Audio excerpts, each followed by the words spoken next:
వైకాపా పాలనలో దివ్యాంగులు తీవ్రంగా నష్టపోయారని, కూటమి అధికారంలోకి రాగానే వారికి 6,000 రూపాయల పింఛన్ ఇస్తామని చంద్రబాబు భరోసా ఇచ్చారు. సత్తెనపల్లిలో మందకృష్ణ మాదిగ ఆధ్వర్యంలో దివ్యాంగులు చంద్రబాబును కలిశారు. వారి సమస్యలను అడిగి తెలుసుకున్న చంద్రబాబు అన్ని విధాలా అండగా ఉంటామని హామీ ఇచ్చారు.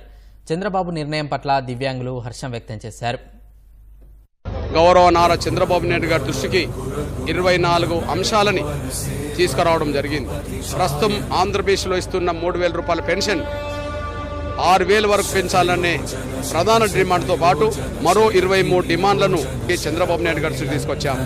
పెద్ద మనసు ఉన్నోడు గనక, వికలాంగుల పట్ల మొదటి నుంచి ప్రేమ అభిమానాలు చూపెడుతున్న వ్యక్తి గనక, ఆంధ్రప్రదేశ్లో బడ్జెట్ రీత్యా చూసుకుంటే జగన్మోహన్ రెడ్డి గారు చేసిన అప్పుల రీత్యా చూసుకుంటే ఆర్థిక ఇబ్బందులు రాష్ట్రానికి వెంటాడుతున్నాయని తెలిసినా వికలాంగులను దృష్టి పెట్టుకుని 6,000 రూపాయల పెన్షన్ నెల నెల ఇవ్వడానికి పెద్దలు గౌరవ నారా చంద్రబాబు నాయుడు గారు అంగీకరించడం జరిగింది.